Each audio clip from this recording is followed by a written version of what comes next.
You're listening to episode 75 of the Fed and Fearless podcast. On today's episode, I'm chatting with Bridgitte Carroll all about the mistakes she sees people making when trying to fix their gut health. So stay tuned. Hi, I'm Laura Schoenfeld. I'm a registered dietitian and coach trained in functional medicine with a passion for helping women just like you ditch perfectionism and use food, fitness, and self-care to fuel your bigger God-given purpose. I believe that it's possible to achieve your biggest life-changing goals without the frustration, obsession, or negative self-talk that so many women subject themselves to every day. All you need are the right tools, the right mindset, and the faith to turn your dreams into reality. I'm here to guide you along the way.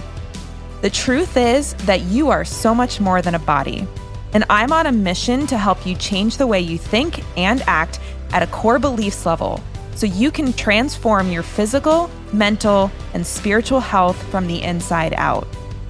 Are you ready to become fed and fearless in your pursuit of a healthy, meaningful life? Welcome to the Fed and Fearless podcast.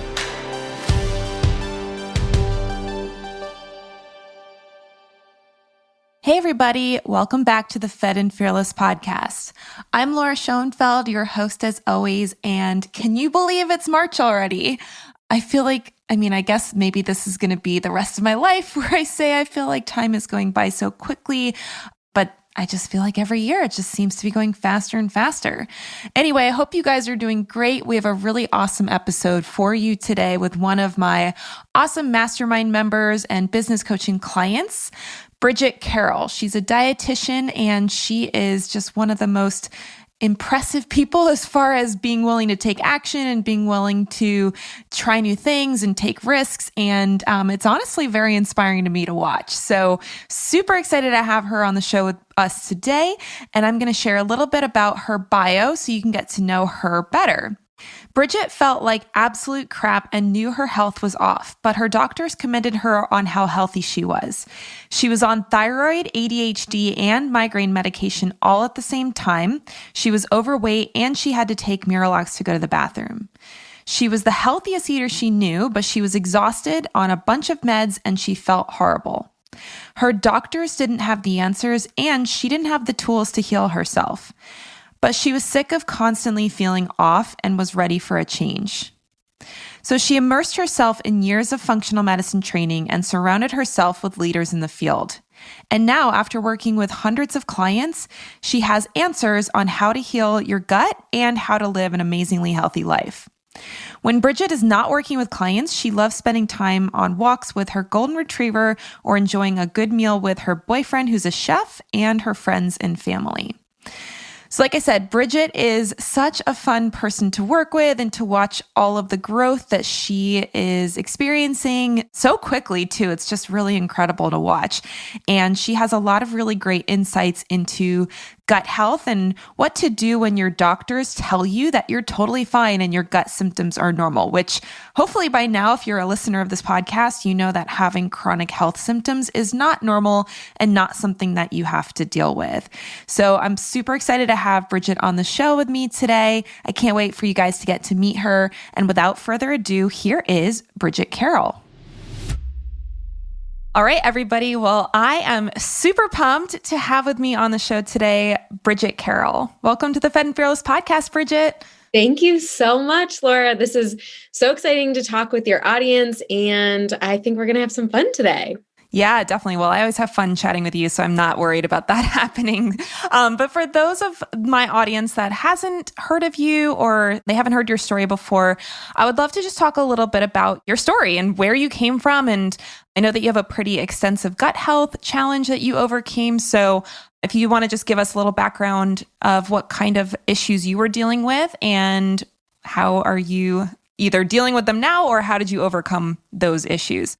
Yeah. So just like you, I went to traditional dietetic school, 4 years of undergrad, and always felt like something was wrong with my gut. In college, I gained a lot of weight and I was always bloated and constipated. And I totally thought that was normal because all my doctors told me it was normal. Fast forward to when I was in grad school and decided I didn't feel good like all the time. My had stomach aches all the time. I felt bloated. I couldn't eat a lot. I lost a lot of weight because I couldn't eat a lot. Again, my doctors told me it was normal. And so I decided that it wasn't good enough. Like those answers weren't good enough. And as I went into my dietetic internship after grad school, my good friend Liz was studying at the Center for Functional Medicine. And she was like, Bridgitte, you've got to look into and study functional medicine because it helps you get to the root cause of your imbalance instead of just doctors nodding me off and not getting any answers. So during grad school, I got the opportunity to also study with Mark Hyman at his Center for Functional Medicine in Massachusetts and study with his dietitians, which was incredible. It opened my eyes. And you know how powerful functional medicine is. We're not taught this in traditional nutrition school. Most dietitians aren't trained in functional medicine. So this was a way not only that I could help heal myself, which I did, but could help my clients way more. Instead of just focusing on the foods, we're focusing on the whole body and getting to the root of their imbalances. So after grad school and completing my internship, I went into a functional medicine private practice and just right off the bat started specializing in gut health. How I helped overcome my issues was the same way I work with clients. Doing stool testing. Stool testing gives you information of what's going on in the gut. If we're not doing testing, we're just guessing of what's going on in the gut. And I say that with love. I say that as I know many dietitians practice that way and doctors practice that way. But how I practice and how I healed myself was getting information through stool testing. So that is a cornerstone of my practice now. And it took, I would say, a couple years to feel totally normal again. But, that was 25 years of feeling off. So I feel a lot better now. And now I help, hundreds of women do that in group courses and one-on-one work. And I absolutely love helping women because dealing with gut issues as someone who's gone through gut issues, it's not fun. It makes you feel awful. It affects how you think. It affects your comfort level in your body. So it was really important for me and very important for a lot of my clients to get rid of those issues. Mm-hmm. It's crazy that the doctors on both sides of the issues you were experiencing were saying things were normal. Like, what did they mean when they said it was normal? That's a great question. I was like, I remember this one appointment with my doctor, and it very much stands out in my mind where my stomach was painful to touch. And he's touching my abdomen and saying, no, I think it's just because you're thin. And I was like, that doesn't make sense at all.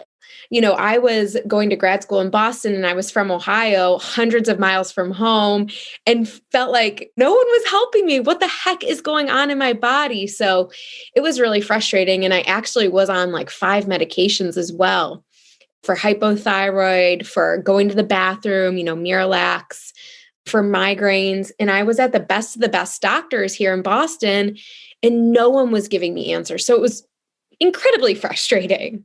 Yeah. Well, that's kind of crazy that they said, oh, you're just thin. That's why your stomach hurts. Like I just don't even understand how that's logical. It wasn't. What is it, that your bones are too sharp or something? Like, oh, I'm pushing that. And it's like, you're just feeling your own rib cage or something. It just hurts. It was really bizarre. And that's when I knew like, they're not looking for answers. They're just looking for an answer for me right then so that I could go home and forget about it. But I couldn't because every time I ate, I felt bad. Mm-hmm. It's kind of hard to think that there's a lot of women out there that get that answer and then they're just like, well, I guess that's it, right? Like, I mean, I know you're definitely someone who is seeking more out of life, and I'm the same way. And, a lot of our mutual friends are that way as well.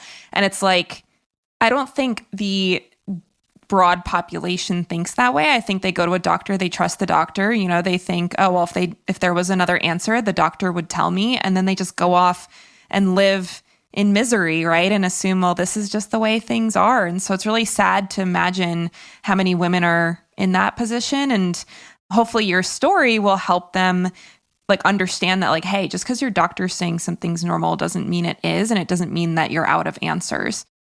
Yeah. I mean, I couldn't have said it better. Like, yes, 1,000%.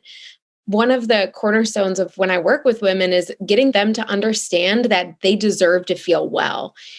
They've been told by doctors, this is normal, or this is how you're going to live, or even getting an IBS diagnosis. It's like the most disempowering thing in the world that, hey, you're just going to go home and live with this, and that's just how you live. But being in control of your own health, I think that's really where functional medicine shines, because you are able to get the answers of, okay, this is what's going on in your body. And now this is how we deal with it and make you feel incredible so you can live your best life. You don't have to live feeling bloated. You don't have to live with not going to the bathroom every day. Like a basic health need is going to the bathroom every day. And there's so many women that I see, and probably a lot of you listeners out there, that it's like, that's not the norm. I see some clients who go to the bathroom once a week. Mm-hmm. And so it's really frustrating.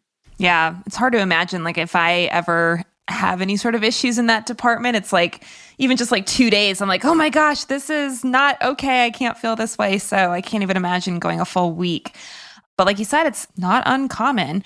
So I know that, again, you have lots of experience working with a lot of people, women, obviously have dealt with your own gut issues and overcame those.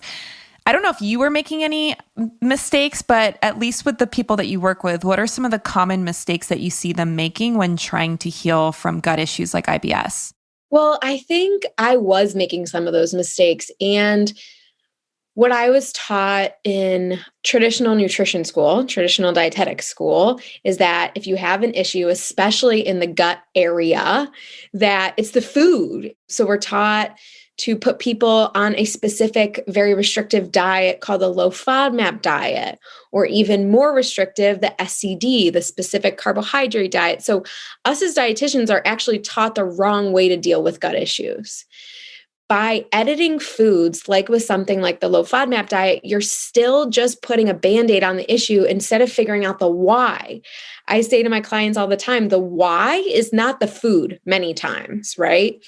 Yes, they could have a gluten sensitivity. Yes, you could have a dairy sensitivity, and those are pretty common, but having a sensitivity to broccoli, that's just not a thing. It is a thing when your gut's out of balance. So how you fix that mistake, if you're someone who's sitting here and like, yes, I'm on the low FODMAP diet, or yes, I can't eat garlic and onions, or whatever it is, looking at the root cause, again, looking at a stool test is going to tell you the why. So I think that's the biggest issue that I was doing for years, that I was trying to heal my gut and heal my symptoms for years. And so many women come to me just trying to eliminate foods. So that's a big problem. Yeah. And I feel like when I was working with a lot of gut health clients over the last several years, I don't really take health clients anymore, as you know, but after 7 years of it, I've seen a lot of things. I feel like the issue is not so much experimenting with something like a low FODMAP diet. It's more that these women will get on these diets like the low FODMAP diet and then just be like, well, that's my life now, as I have to eat this way forever. And that's not really what the intention of the diet ever was, right? It was really just to kind of like improve symptoms. But like you said, it's the likelihood that somebody has an actual intolerance to broccoli is so incredibly unlikely that, to say I can never eat broccoli again is just not a reasonable. And if you don't like broccoli, whatever, right? Like, we're not talking about not enjoying broccoli, but if you like it or you want to eat it, there shouldn't be a reason that you can't eventually eat it when you get your gut microbiome back into shape. So I think that's one thing that sometimes can, like, they can go in the opposite direction. Like, oh no, I should never do anything like low FODMAP. And I don't think that's accurate either. It's really more of a short-term symptom relief because nobody wants to feel like crap all the time. And if you're like insanely bloated eating broccoli, then yeah, taking a couple weeks or a couple months off of foods like broccoli can help you at least feel better while you're getting to the root of the issue. Yeah, 1,000%. I have my group program called The Gut Fix, and we're actually in week 3 right now. And what we're talking about, we first talked about what to eat, and now we're talking about kind of the side of like what not to eat.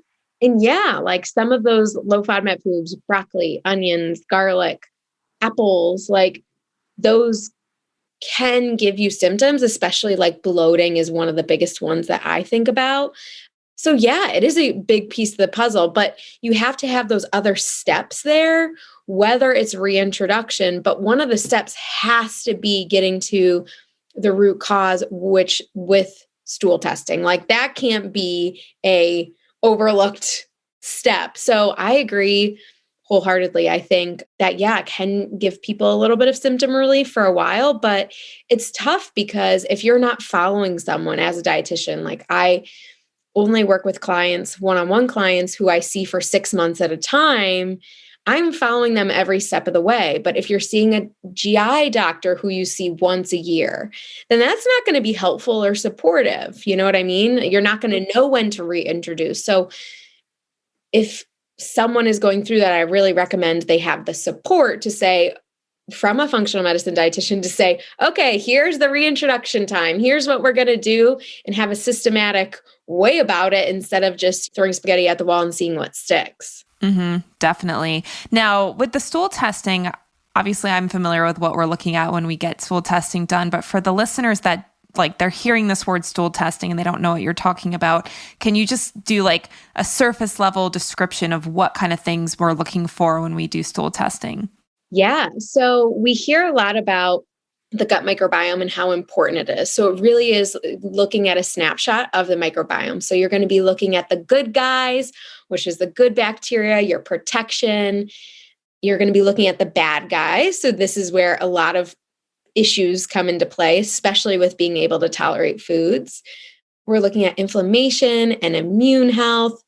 It does look at one marker for sensitivity to gluten, which I find helpful for a lot of clients. Instead of just saying, yes, you need to take it out, or no, you don't, we actually have reasoning of if you need to take it out. And it also looks at how well you break down foods.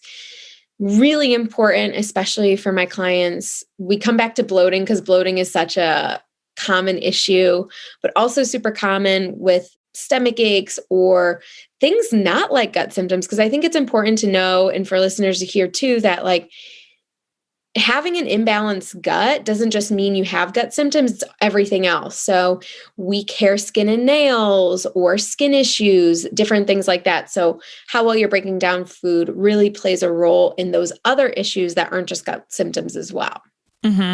Yeah, I work with a lot of dietitians on helping them figure out their programming and how they're going to serve their clients. And so many of them are like, oh, but I don't want to drop the gut health thing if I'm going to focus on hormones or skin health or whatever. And I always tell them, I'm like, well, you don't actually have to drop it, and you probably shouldn't drop it. You should probably actually keep that as part of your methodology, even if the person isn't experiencing specific gut symptoms, because it is so common that someone experiencing other issues like the thyroid issues. I've had clients that had amenorrhea and they didn't realize that they had SIBO, and they just weren't having a period because they weren't absorbing half of what they were eating. So it's like they didn't have that issue of undereating, overtraining that a lot of women with HA do. So it's like you could be just having an irregular missing period, and that could be a sign that you have some gut issues. So it is one of these things where, yes, like when you have gut symptoms, it's very obvious and very uncomfortable and something worth dealing with.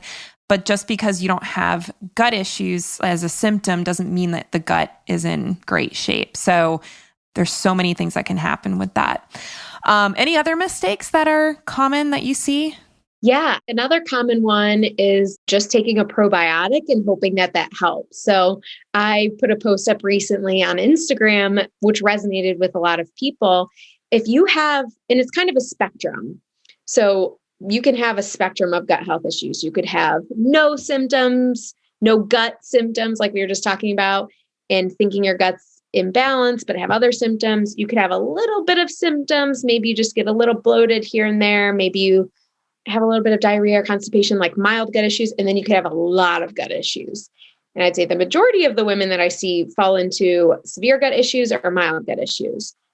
With severe gut issues, you don't want to start with a probiotic. You have to, again, get that stool test and figure out what's your why. You might have too much bad bacteria. And so sometimes what I see is women coming to me and they're saying, I took a probiotic and it didn't work for me, and just thinking that the probiotic is the issue. But again, you're just throwing something at the wall and hoping it sticks. So you really have to figure out what things you should be doing for your gut health. Everyone's going to be different. So the second biggest issue is just taking a probiotic and hoping that it fixes things. And then the common misconception is that if I take a probiotic and it makes things worse, that it was the probiotic's fault, when really the gut is just probably really out of balance.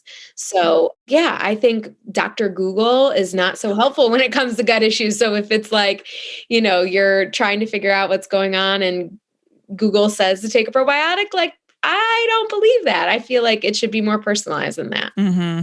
Well, then not to mention like take a probiotic. It's like, well, which probiotic and what strains and what dosage? And, are there strains that you should avoid? Are there strains that you should definitely have? Like there's just so much complexity there. And it is funny because I feel like I've seen, and I'm assuming you have too, I've seen articles that talk about how probiotics aren't helpful, right? Like there's this evidence that probiotics don't do anything. And it's like, well, maybe is it possible that a one size fits all like shotgun method with probiotics is what the problem is? It's not that probiotics themselves don't do anything. It's that if you're like testing one type of probiotic mix and you apply it to a bunch of people, it's probably not always going to help. Like it's so like, I feel like I've gotten into this place, and maybe this is like bad for me to admit, that like quote unquote science, and I put it in air quotes because I feel like people throw the word science around, like it's science or science says this and all of this stuff. And I'm like, I feel like there's so many studies that are done that as far as the methodology is concerned is so like limited. And I'm not going to say that they're wrong or that the information is inaccurate necessarily, but it's like you're just looking at like one little slice of a problem and you're not necessarily looking at the full picture and all the different ways that different things interact, which is why I know you love functional medicine. I love it too. It's because we really zoom out and look at how everything's working together and not just like, oh, this one probiotic didn't do anything, so that must mean that probiotics don't help. So that was a little bit of a tangent, but I was just thinking about that, how it's like, I don't know. I think it just oversimplifies things, and then people get confused because they're like, well, I thought they didn't really do anything, or I took one and it didn't make me feel good. It's like, that doesn't mean that all probiotics don't work. It just means the one that you used wasn't appropriate or wasn't the right time or whatever. There's like dozens of different reasons why a probiotic may not do what you think it's going to do. Yeah, I think, like you said, there's so much complexity to that, right? And like everyone's body is so different. Even if I'm seeing two clients with the exact same issues, they are going to need two different supplement protocols. They're going to need two different stress management techniques. Like everyone is so different. And if we're looking at science as a cookie cutter approach, then it's doing a disservice to what we're trying to figure out in functional medicine, which is what that specific person needs. And also, I think it should be said too, like I'll have clients who will say like, I meet with my clients every other week and they've been taking maybe a new supplement or new probiotic for 2 weeks. And they're like, no, it's not doing anything. We're used to in conventional medicine that we take ibuprofen and it works like that. You know what I mean? It works in 2 hours. Whereas with supplements, it's really trying to change the body, which could take some time. So it's not just like within a few hours, you might notice a difference. It might be like, okay, you're going to be on this for a month and then we'll see what improves. Mm-hmm. Yeah. I mean, I know that a lot of the gut protocols that I would put my clients on were like 2 and 3 months long to really see the result. So it's definitely not something that's going to be, like you said, the ibuprofen, like an hour later, oh, I feel great. My gut's great. So yeah. Now you might have already answered this, but what do you consider to be the most important tool in getting rid of gut issues? Yes, I think I've alluded to this. I think it's more than alluded. I think you've said it multiple times, but for those in the back, we'll say it again. Yeah. Repetition is the mother of mastery, as one of my coaches always says. Oh my God, I love it. The stool test, it is so helpful. But I've talked about the stool test quite a bit, but something that we haven't talked about is making sure like whoever you're working with, you jive with. You know what I mean? Like if you're working with a GI doc or you're working with a dietitian and they're not listening to you, they're not listening to the experience in your body, they're not doing everything in their power to try and figure out what's going on, then it's time to switch. If you don't leave that appointment feeling empowered and feeling heard, then switch, find a new practitioner. And how we both work in functional medicine, it is an investment, right? Like our clients, I know you don't see any nutrition clients anymore, but your clients were investing to work with you. Same with me, you know what I mean? So yes, it's an investment to work with someone in functional medicine, but you need someone who's on your team. And I think that's so important. So with the stool testing, you also need the right practitioner. And I do discovery calls with my clients. I make sure we're a good fit before you do invest, because you want to make sure I'm a good fit for you. I'm going to be a different practitioner than you are, right? Like we all have our different styles. And so finding the right practitioner for you, I think is really, really important.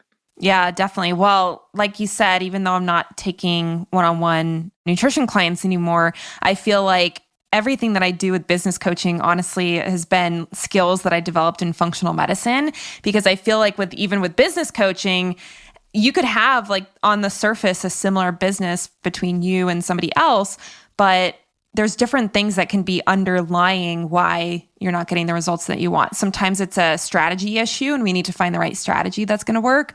A lot of times, as I learned recently I was out of town for a mastermind retreat with my coach, James Wedmore, and he's all about the mindset stuff. And there was some real deep mindset stuff that I was uncovering during that week. So like stuff that I didn't realize how much was putting the brakes on my success. So it's one of these things where the right coach and consultant, even in like whether it's business coaching or health consulting, it's going to make a huge difference how you get the results. So you could have very similar knowledge as somebody else, but if somebody doesn't connect with you as a person, then it's going to be difficult for them to get the full outcome that they could get if they did connect with you, which I think there's plenty of space for everybody to have lots of clients because, IBS, what is it? Like 1 in 5 people have IBS or something like that. So there's thousands and thousands and thousands of people that have these issues that need help. And so, just being able to understand that finding the right person for you is part of the journey. It's not just about, oh, well, who's got the degree or who's got the credentials or whatever. It's also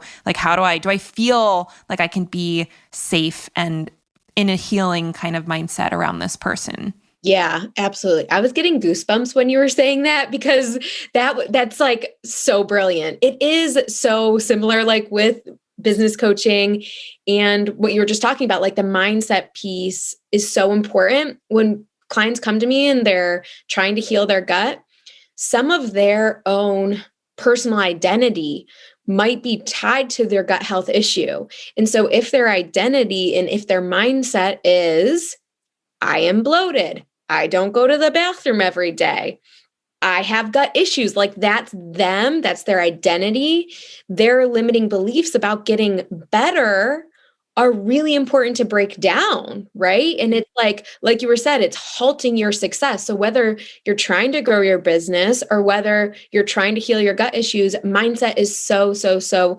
important. So that's one of my 4 pillars of healing gut health. We talked about nutrition, what to eat and what not to eat, the stool testing and getting to the root cause. And one of the other 4 pillars is mindset, because if we're not dealing with that, then you might be halting your success, like you were just saying. Yeah, definitely. Well, you can take all the right actions on paper, but if your mindset is in a really bad place. So Bridgette's in my mastermind and we're going to have a mastermind retreat in a couple weeks. And we have some ladies in that group that are really into understanding trauma and how trauma affects different symptoms. And it's something that I've been seeing come up a lot in the business trainings that I'm doing, like talking about how trauma affects how you're showing up in your business. And it's just crazy because like, even with the gut, I mean, there's the actual physiology of how trauma like rewires your nervous system so that your nervous system and your gut, they have a lot of crosstalk. You could actually create gut symptoms from the trauma that your brain is experiencing.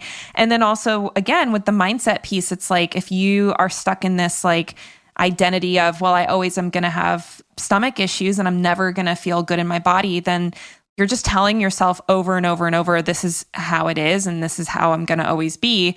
Your brain's listening to the thoughts that you have, and your brain is responding to what you are telling it. So if you're telling it, I'm always going to have a sensitive stomach, I mean, this is getting a little woo, but I love the woo. I think you know that. But it's like you're telling your body, like, this is how you're supposed to operate.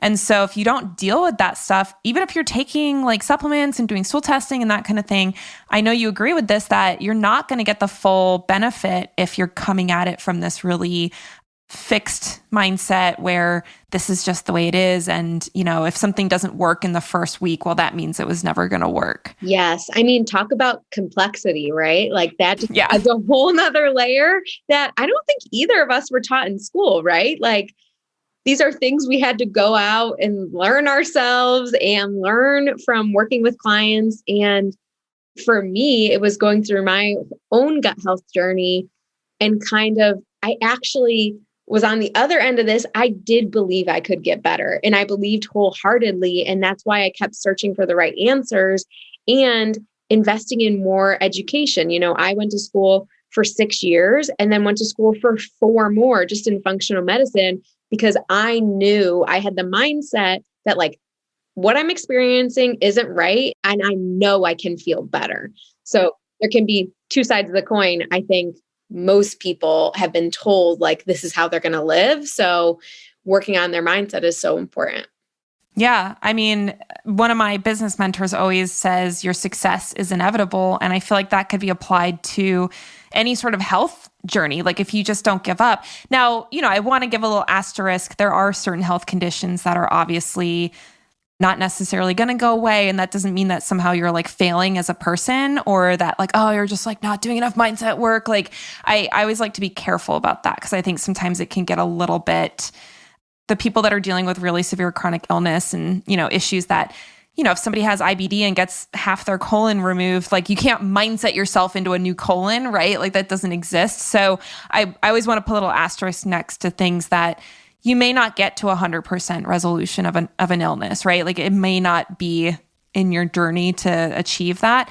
But we know that if you're experiencing this mindset of, well, there's no point of me trying because it's always going to be this way, then like that's almost a guarantee that nothing's going to get at all better, let alone like 50% better or 20% better, right? So I think we have to always have this mindset of I can get better and I'm going to keep putting time and energy into it, as long as it's not like taking over your life and you're not like, obsessing about it. Like, I just think just believing that it's possible for you is so important.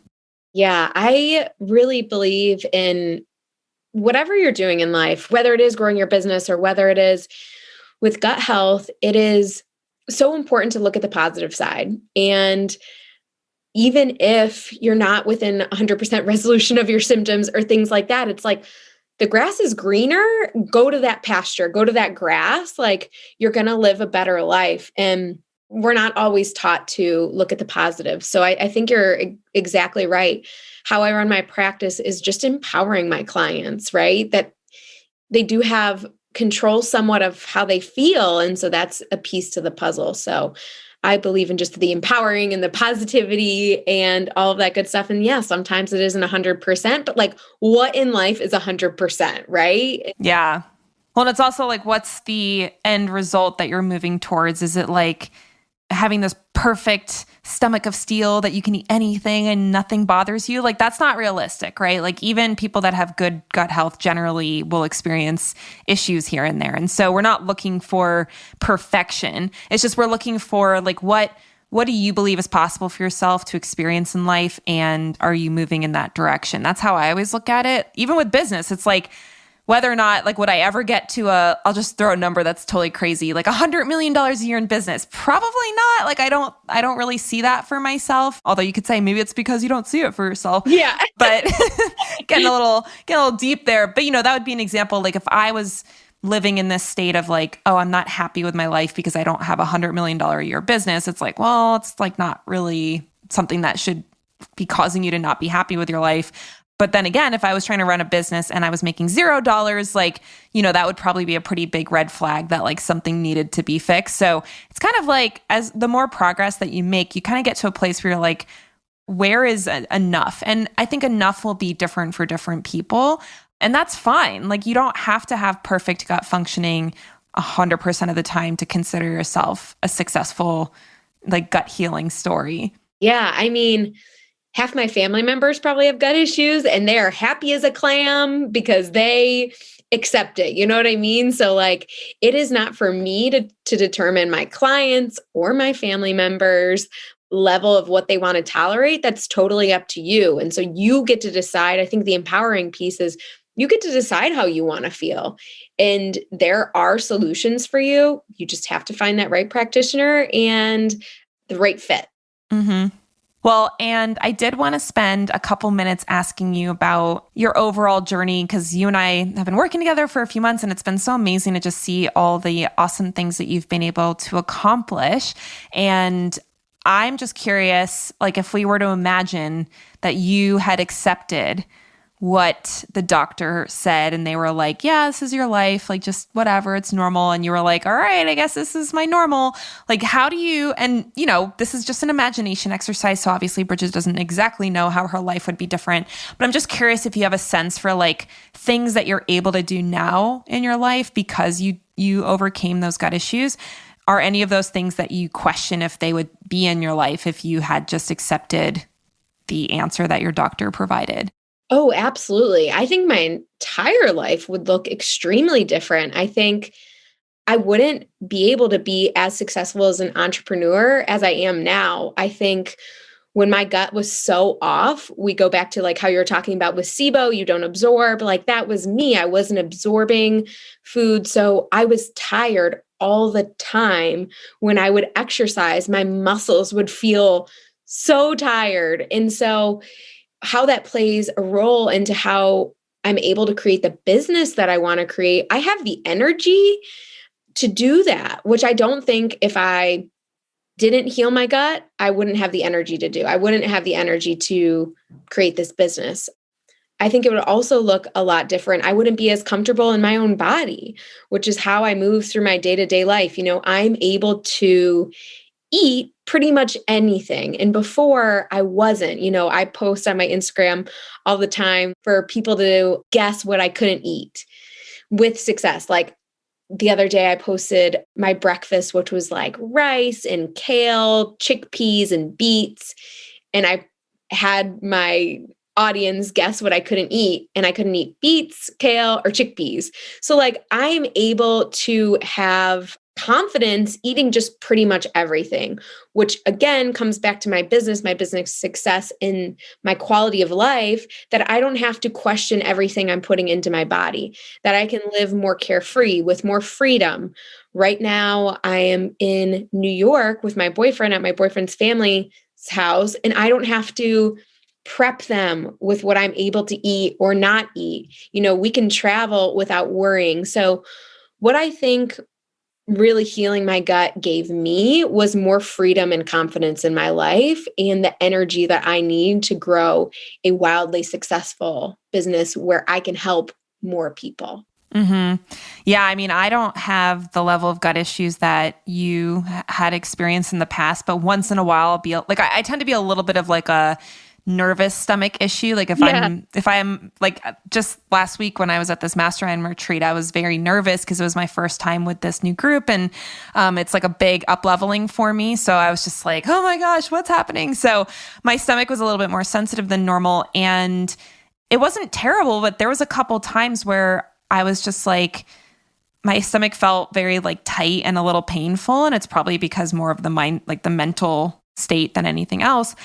But I just noticed like, oh, wow, if I was like that all the time, I would not be able to be present with like anything, like this event, with my clients, like with my husband. Like it's just, and maybe I'm just a more sensitive person than average, but just having that sensation in my stomach, like I had to literally go lay down out like on the grass. I went like lay down on the ground to just like kind of relax a little bit because I was like so like amped up and I'm like just, it was a very emotional week.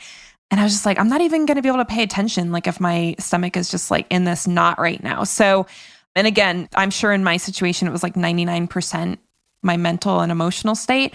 But it was just interesting to imagine like if that was all the time. Because I used to have clients that would have those kind of symptoms all the time. Like, oh my gosh, my stomach just hurts and I'm like so bloated and it's painful. And again, it's like you don't even realize how much you're missing of life because your focus is on how much pain you're in. And so if we can get rid of that, I think, like you said, it really opens up so much opportunity for whatever you want to create in your life. Like whether you're an entrepreneur or even like if you're a mom and you just want to be present with your kids, your husband, or if you're a student and you're trying to concentrate on your studies, like if you're feeling in pain all the time, I feel like you're not going to actually be able to fully show up and you're going to miss out on the things that life has for you in the fullness of what it could have because you're just like, I don't know. It's just like you're very internally focused. And I'm not saying that to be judgmental because I was just there. I was like, oh, I'm really uncomfortable. Like I'm paying so much attention to my inner state. It's like I couldn't necessarily connect fully with what was happening in the world around me. So again, I like to go a little weird sometimes, but that's just kind of something I was thinking about is like, just, because when you talk about gut healing stuff, like I think people can be very granular about it. Like, oh, go from being bloated to not bloated or start pooping again. Like it's so much more than that, right? It's a huge journey. I mean, I think you and I both, because we've worked with so many clients on this, we are more sensitive to even noticing these things, right? Like if our guts are off, we're going to notice it probably more so than the average person because we know how good it feels to feel amazing and to feel really good pretty much 99% of the time. So when we do feel off, we might notice it a little bit more. But I would say within that too, there are people, and maybe some people who are listening to this, that like that might be their norm. And I know for me, it was my norm for a really long time. My norm was feeling off. So I didn't realize like how much I was missing. I remember this very vivid memory of being in grad school and literally asking myself, like, is this how everyone goes through life? Do people all feel this crappy? And that was so strange to me because I was learning about how to make people feel better and I couldn't even feel good.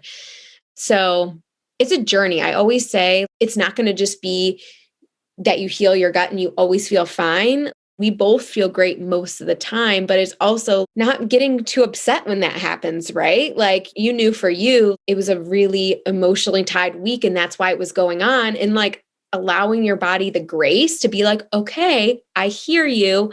I know what's going on. Okay, I'll go lay down for a minute. Like having that tool to be like, okay, this is my mind doing this. So I need to give my mind some rest. Yeah. Or even like if there's certain foods that I know are a little bit tricky for me to deal with, like, dairy is a great example. Like if I do a lot of dairy, my stomach doesn't handle it very well. So I try to like push the limits a little sometimes where it's like, I'll have a little bit of dairy or I'll have some ice cream or something like that. And it's always generally fine. But then if I'm in that situation where my stomach's like extra tense and just not feeling normal because of the emotional piece, I may adjust what I'm eating to kind of like give it a little break, right? Like, so it doesn't mean that the symptom 100% disappeared and everything was perfect and, it was all fine. But it's like you said, it's having some tools that you can use when those moments come up and also not living in that moment nonstop. Because it's like you said, if it's all the time, it's like you don't even realize what you're missing because you just assume that's how people operate and it's not.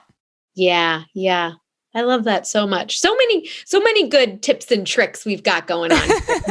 Well, I would love to help our audience if they want to learn more from you and learn more about your methodology. Like, where can they connect with you or find out more about the services that you offer? Yeah. So I'm most active on Instagram. So if you are listening to this and you just want to connect with me personally, just shoot me a message. I love connecting with people one-on-one and hearing what they're going through, or even the takeaway, like the most important takeaway they had from this episode. We talked about 2 mistakes that people are making when they're trying to heal their gut, 2 main mistakes, I'd say. But I have this awesome free masterclass that I did, which I'd love your audience to go watch. I'll give you the link for the show notes. And that'll be awesome to continue learning about if you're making these mistakes and what to do instead. And then I'm currently on a wait list for my one-on-one clients, but I excitingly have a group course that maybe when this comes out, I'll be enrolling people in. So every one of my programs comes with a stool test, which you guys know from this episode is my core belief that you need to heal your gut. So I'll be opening enrollment for the Gut Fix, which is my signature group program, in the late spring again. Awesome. Well, if you guys are wanting to go find these links, we'll make sure to have them on episode 75 for Bridgitte's interview. So you can just go to lauraschoenfeldrd.com and hit the podcast tab and look for episode 75. And we'll make sure to link to the masterclass that you have, as well as the link to the waitlist for your Gut Fix program. Well, I feel like I could talk a lot more about a lot of different things. And I know you and I are going to see each other in a couple of weeks. So we'll have lots to cover, like UFO sightings and all sorts of weird things that, that happened while I was in Arizona. But the last question that I have, it's one that I ask pretty much, I try to remember to ask all my guests. There's no wrong answer. So I always like to preface it because sometimes people get a little bit like, oh no, I don't have the right answer. But in your mind, what do you believe makes a person more than a body? The first thing that came to me was their mind. And I think when I say that, I mean their intuition and how they're uniquely them. So I guess that's my answer. Awesome. I love it. Well, you know me, I love talking about intuition and just all the different ways our mind and body are connected. So love to geek out on that kind of stuff with you.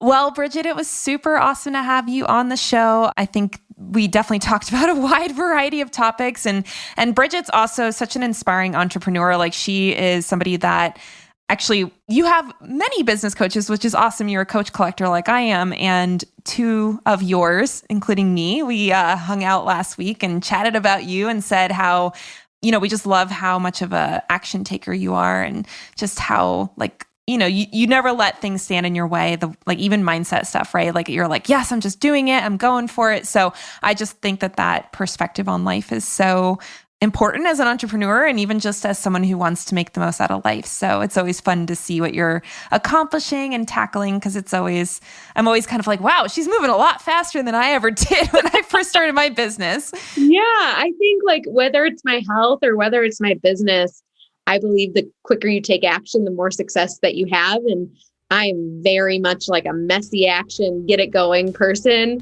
And you've taught me that maybe things could look a little bit more perfect, or I could have a little bit more of a plan. A little more strategy. I don't like the word perfect, but a little bit more action plan, like you said. Yeah. So I appreciate you so much. Obviously, we work together with business coaching, and you've helped to grow my business and to support me in so many different ways. So I loved this, that we got to geek out, and yeah. Awesome. Well, go follow Bridgitte. She's got really great content, not only on Instagram, but also in that free masterclass. And I'm just so excited to see everything that you accomplish in your business and just the world in general. Woo. So thanks for hanging out with us, guys. We will see you here next week on the Fed and Fearless podcast. Take care, everybody. Bye. Hey there, Laura here again. Thank you so much for listening to the Fed and Fearless podcast. Your time is your most precious resource, and I'm so grateful that you choose to spend some of it with me. Now, if you're enjoying the podcast and want to continue supporting my work on this show, I would very much appreciate it if you would leave a review on iTunes. By leaving a 5-star review, you'll help others find the show and help me spread my message to a larger audience. You can go to fedandfearless.com/review to find a button that'll take you right to iTunes to leave your review. And I have a special gift for you as a thank you for helping me share the podcast. Once you leave your review, send a screenshot of the review to hello@lauraschoenfeldrd.com. Or you can DM it to me on Instagram @lauraschoenfeldrd. Once you do, I'll share a free copy of my Overcoming Undereating ebook. Then share a favorite podcast episode in your Instagram stories and tag me @lauraschoenfeldrd.